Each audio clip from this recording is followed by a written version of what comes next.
Hey good people, welcome back to the channel. My name is Salome if you are new, and today we're talking about all things hair, specifically micro locks, as being an actress. So I get asked all of the time, have I ever been asked to cut my hair? Have I ever been asked to cut it off? Do I think I don't get roles or get specific auditions because of my hair? And I always say no.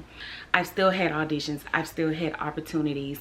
And also the quality of work that I have gotten over the amount of years has been superior. And so what I have found though is that I did have to be smart about my hair. So I need to, if nobody else knows, I need to make sure that I know how to take care of my hair, how to keep my hair up, what works for my hair, what does not work for my hair, and how to manage it, and possibly have to teach others how to manage it, right? But what I will say is, I was told all the time, like, you're not gonna book anything. You might play somebody's mother.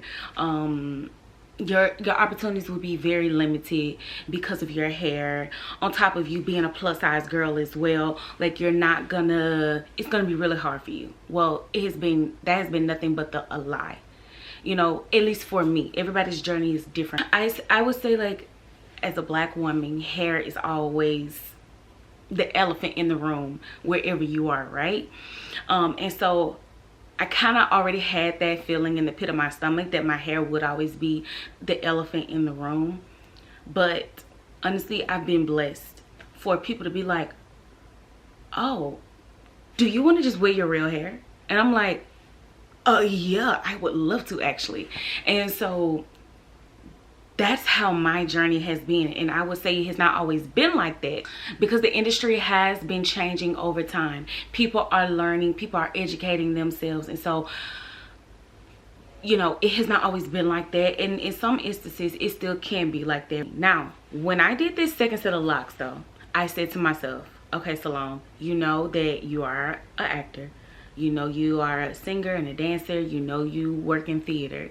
You know that you do TV. You know these things. If you need to be wigged, which most times in musical theater, you're gonna have to be wigged. If you need to be wigged, what are you willing to do? Or what measures are you willing to sacrifice for a job that you want? I installed these myself. Y'all see that little piece back there? I cut a lot. I was trying to do some maintenance on my hair, and I end up cutting this little piece out. Hold on, where it go? There you go. I cut it off while trying to do maintenance. I cut it all the way off, and yo, this lock was like this long, and so it's really grown. Now we're gonna hide it.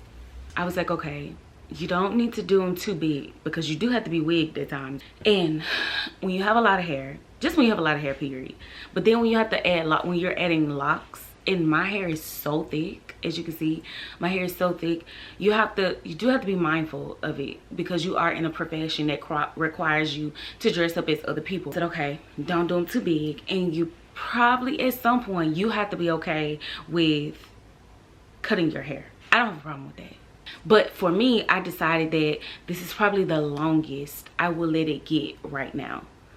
I even plan to go and do cut like 2 inches off, you know, just like something right here, even for myself, to keep it at a manageable length for me, because I keep up my own hair. The length is starting to be a bit much for me to keep up my own hair. And so I'm like, okay, cool. So for me, what I have decided to do is not let it get any longer than this. And if somebody comes to me and say, can you cut off a couple of inches of your hair for this role, if I feel like the role is worth it, if I feel like it is a great addition to my resume, if I'm getting paid well enough, if I am able to negotiate some things within my contract concerning my hair, like for example, say I go in for a TV show and it's a big role, and I'm like, okay, I have to do this, and they're like, but we need you to cut off some of your hair, we need you to cut some length off for this role, because we want you to wear your hair, but we just need it to be shorter, or we need you to look like this specific person, right?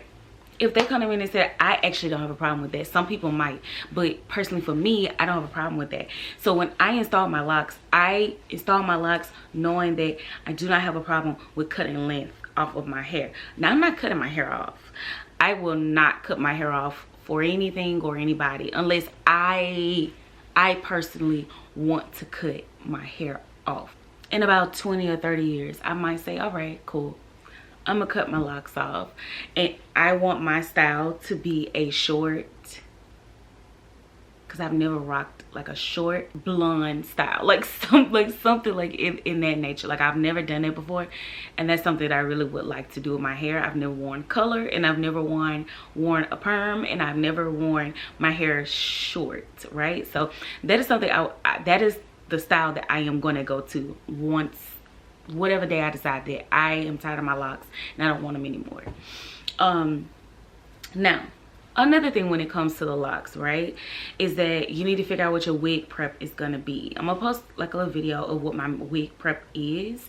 The hair person was willing to work with me. He was willing to be like, okay, look, let's figure this out. Because I was scared he was gonna be like, you're gonna have to cut some of your hair off. But he was like, no, we can work with this. He was like, your locks are small enough to where we can get it up under the wig. We just need to figure out how we're gonna do it. And the designer who was making my wig, he actually made my first wig where my hair was like all the way up here. So he was just so stunned. He was like, oh my God, your hair has grown so long. I said, I know. And so we were able to figure out a wig prep. And I feel like that wig prep was perfect. I was like, okay, I need to keep my hair this length.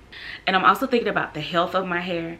I'm thinking about all the pins. They gotta constantly go in and out. Like, I'm thinking, like, there's so many different things that I'm thinking about. And I'm like, the stage that my hair is at now, is this manageable for me? Is it manageable? Or am I gonna leave here and I'm not gonna have edges? Or am I gonna leave here and my locks are gonna be damaged? Now I speak up for myself and I say, hey, look, before I even go into a situation, this is what I need.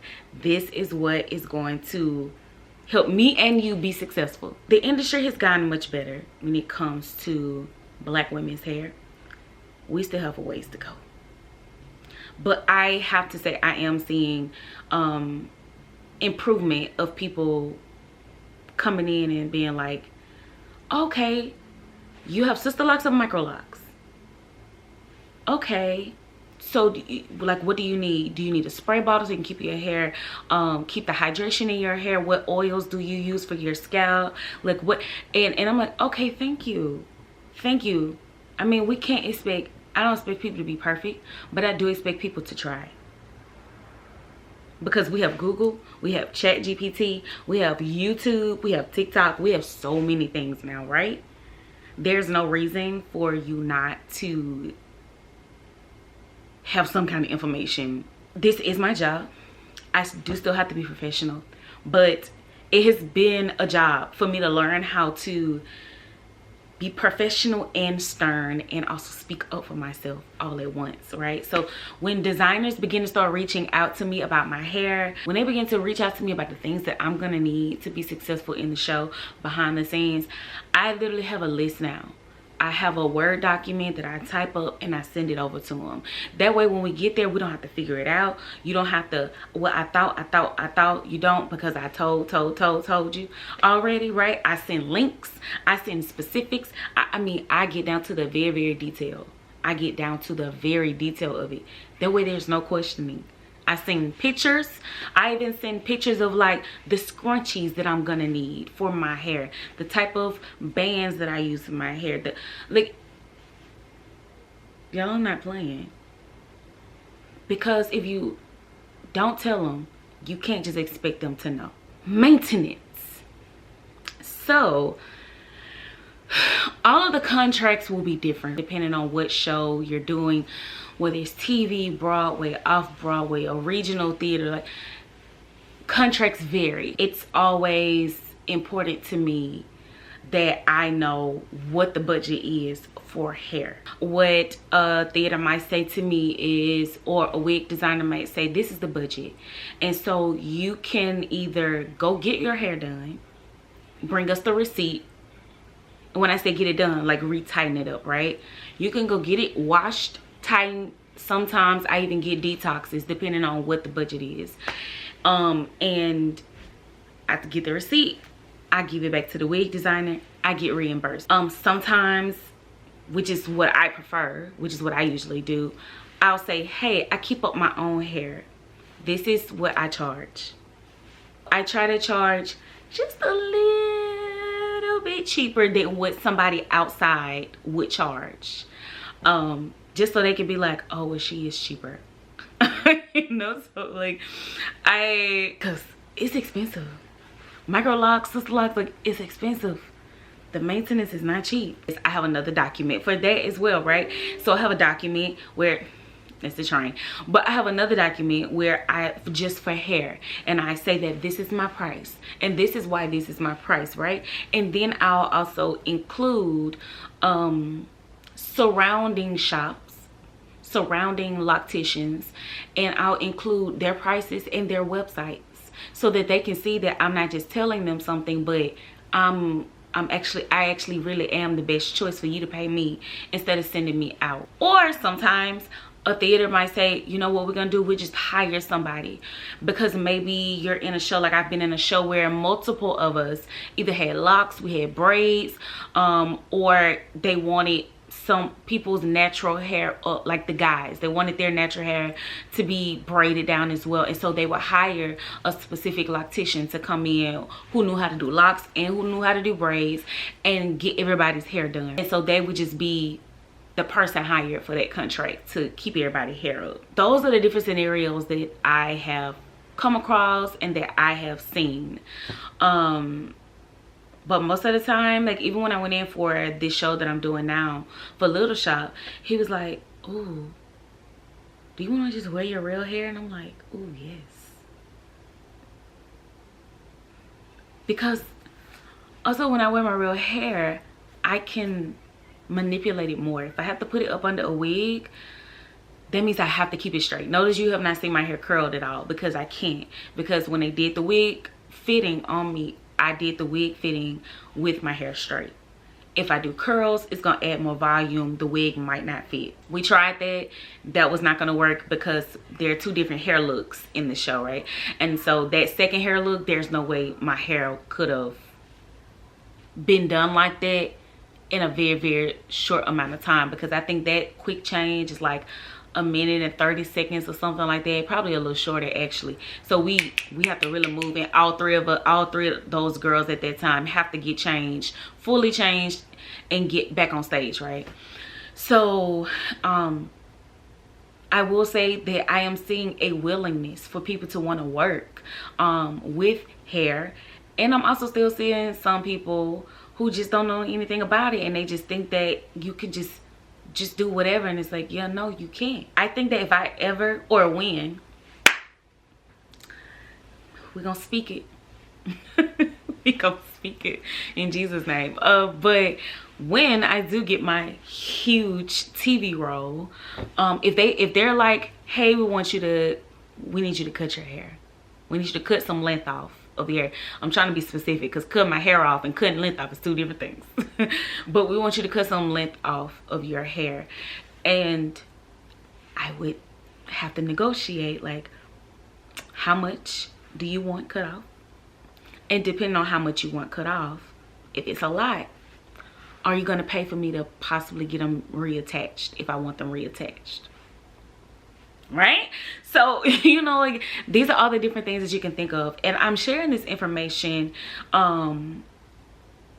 as someone who, I did not get locks because it was popular. I got locks because I really love them. It's so me. I feel like it fits me. I've done wigs, I've done sew-ins, I've done braids, I've done it all, and I have enjoyed it all. But I have enjoyed having my hair the most. That's what I have really enjoyed. Having my locks, being able to just get up and go and just still look gorgeous and have just this head full of natural, healthy black hair. Okay? Okay. But there's so many things that you can do, but you have to open your mouth and you have to say something. Let's be real, everybody doesn't know and everybody's not going to know. But I get asked this all the time, and this is why I really wanted to make a video about it, because the other micro lock video did so well. I was like, let me share this information, because a lot of women and men as well really want to get locks. They really want to do that, and they're scared to do it in this entertainment industry because they think they're just not gonna get certain roles. Locks are versatile. They are versatile. You can do so much with them, and that's why I love to go into auditions with my hair curled, just with all these different styles, because you know, at this point I don't feel like arguing with anybody about my hair. It's like, either you feel like I'm right for the role, either the role is mine, or either it is not. And I'm a strong believer that if it is mine, then, and if people really want you as well, they will make room. They will make room if they really want you. I have learned that the hard way in this industry. If they want you, they will figure it out. For me, locks is just much more than just a look. It's a sense of peace. It brings me so much peace, and it also brings me a lot of pride as well. I feel so good about my hair, and that's another thing. If you're gonna have the locks, if you're gonna walk into these rooms, be proud of the crown that you have. Be proud of it, because they can see that. They can see when you're proud of it, and then they can see when you might be a bit insecure about, you know, what you have going on, because you don't know what they might think of it. I don't care what you think about my hair. I do not. If you don't like it, that's your business. But either I'm right for the role, or either I'm not right for it. And if they feel like, we love everything about her but her hair, can she cut off 4 inches? For me, I don't care. Yeah, sure, I cut off 4 inches. You gonna reattach them? Or I might feel like, you know what, I do kind of want to break. I kind of want to, because I kind of do want a bob. I kind of do want a bob. I don't know what kind of bob, like, I don't know what I want it to look like though, but at some point I do. But look, I just wanted to share these things with you all. So if you are thinking about getting locks and you're an actor, or you want to get into the entertainment industry, I hope I gave you something to think about. I hope I gave you some confidence to go get them locks. Oh, like, give you some confidence and not feel like you have to hide your locks. You got to put a wig on top of it. I mean, if that's what you want to do, that's what you want to do. And wigs are gorgeous as well. I love watching people put wigs together. I really do. I think it is so fascinating. I love it. I love watching people put makeup on. I love it. I love it all. But I just hope that this gives you some confidence, and it gives you something, and also give you some pointers on how to work this thing behind the scenes, because these are things that they don't tell you. But thank you so much for watching this video. I hope you got some tidbits from it, and I will see y'all in the next one. Bye, y'all.